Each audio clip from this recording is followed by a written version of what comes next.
নমস্কার, আমি রিদিতা বালা। আবৃত্তি করছি কবি সৃজন সেনের লেখা কবিতা মাতৃভূমির জন্য।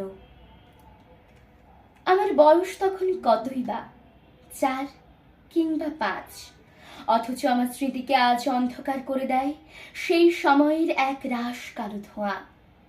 কুণ্ডলি পাকিয়ে পাকিয়ে যে ধোঁয়া আকাশে মিলিয়ে যাচ্ছিল, আমাদের বাড়ির শেষ প্রান্তে বুড়ো বটগাছটার নিচে দাঁড়িয়ে সবাই ভিড় করে সেই ধোঁয়া দেখছিল। আমিও মায়ের কোলে চড়ে সেই ধোঁয়া দেখছিলাম। সবাই আতঙ্কে রাউট লাগছে, রাউট লাগছে, রাউট লাগছে বলে ছোটাছুটি করছিল। এবং তার কদিন পরেই সদ্য বিবাহিত দাদা বৌদির সঙ্গে আমাকে কলকাতায় পাঠিয়ে দেওয়া হয়েছিল। আমি ছেড়ে এসেছিলাম আমার মাকে, আমার বাবাকে।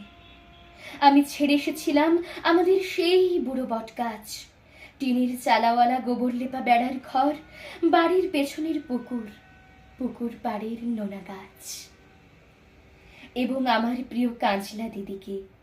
ছেড়ে এসেছিলাম আমার মাতৃভূমিকে, আমার জন্মভূমিকে। আর সেদিনের পর থেকে একদিনের জন্য আমি আর এই জন্মভূমিতে ফিরে যেতে পারিনি, একবারের জন্যও না। এখন আমার স্মৃতিতে সব কিছু ঝাপসা। সেই ঘর, সেই গাছ, সেই কাজলা দিদি, সব সব। চাঁদপুর থেকে স্টিমারে করে গোয়ালন্দ, গোয়ালন্দ থেকে ট্রেন, দর্শনায় আমাদের বাক্স প্যাঁচা ওলট পালট, এবং অবশেষে এক সন্ধ্যেবেলা শিয়ালদা স্টেশনে। তারপর ঘোড়ার গাড়ি চেপে প্রেমচাঁদ বড়াল স্ট্রিটের 3.5 হাত চওড়া এক অন্ধগলি। সেই অন্ধগলির 11 B নম্বর বাড়িতে একটি ঘর। সেই ঘরের দাদা বৌরির সঙ্গে খাঁচায় বন্দি আমি, যার মুখে তখনও নোয়াখাইল্লা ভাষার টান।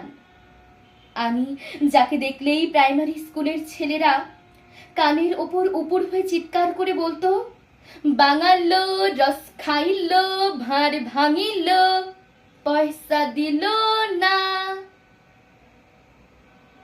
সেই আমি।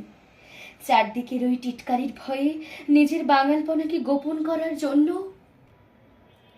প্রাণপণ চেষ্টা করতে করতে ধীরে ধীরে যখন অন্য মানুষ হয়ে উঠেছিলাম, ঠিক তখনই আমার জন্মভূমি থেকে বাবার একখানা চিঠি এসেছিল। সবাই সে চিঠি নিয়ে জোরে জোরে আলোচনা করছিল, এবং আমি শুনেছিলাম ঢাকায় নাকি গুলি চলেছে। গুলি!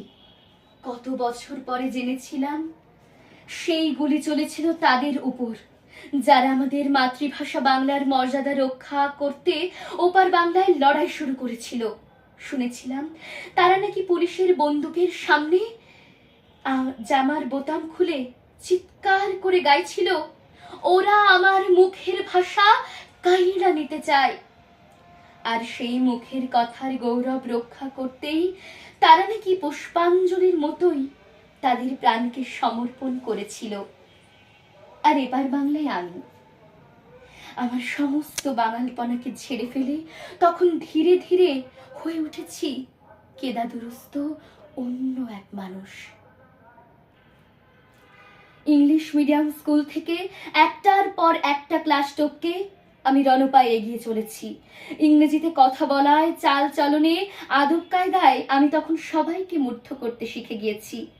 রাম ব্যানার্জি লেনের বাড়ি ছেড়ে আমরা উঠে এসেছি কলকাতার এক অভিজাত পাড়ায়। কেউ আর আমায় বাঙাল বলতে সাহস পায় না, বরং একটু সমীহ করেই চলে। আমার দাদা বৌদি আমাকে নিয়ে গর্ব করে। আমাদের ভূতপূর্ব বাঙাল জীবনকে আমরা তখন রীতিমতো ঘৃণা করতে শিখে গেছি। তারপর থেকে আমার জীবনে শুধুই চড়াই। আমি এখন এক সাহেবী কোম্পানির নামী অফিসার, যে কোম্পানির অভিভাবক এক নামজাদা বহুজাতিক কোম্পানি। সেই কোম্পানির স্বার্থে আমি এখন দেশে বিদেশে উড়ে বেড়াই। অধিকতর বিদেশি ব্যবসা, অধিকতর বিদেশি চুক্তি, অধিকতর বিদেশি পরামর্শ, কমিশন ইত্যাদি। অর্জনের মধ্য দিয়েই আমার আজকের বিকাশ, আমার প্রতিপত্তি। আমার ছেলেমেয়েরা আমাকে ড্যাডি বলে ডাকে, মাকে মাম্মি। আমার মতো ওরাও এখন শুদ্ধ করে বাংলায় কথা বলতে পারে না, শুদ্ধ করে লিখতে পারে না মাতৃভাষায় কয়েকটা লাইন। আমার ছেলে মেয়েদের কাছে বাংলা ভাষা একান্তই বিদেশি। সেবার লন্ডনে এক জাপানি শিল্পপতিকে বিদেশের মাটিতে দাঁড়িয়ে তার মাতৃভাষা জাপানিতে অন্যদের সঙ্গে অনর্গল কথা বলতে দেখেছিলাম। তখন আমার বুকের ভেতরে কেমন যেন একটা কষ্ট হচ্ছিল। ইংরেজিতে কথা বলতে না পারার জন্য ওই মানুষটির ভেতরে কোনো লজ্জা ছিল না, বরং মাতৃভাষায় কথা বলতে পারার অহমিকায় মানুষটিকে যেন উজ্জ্বল হয়ে উঠতে দেখেছিলাম। আমার ভেতরে সেই অভিজ্ঞতার যন্ত্রণা একটা কান্না হয়ে গুমড়ে গুমড়ে উঠছিল।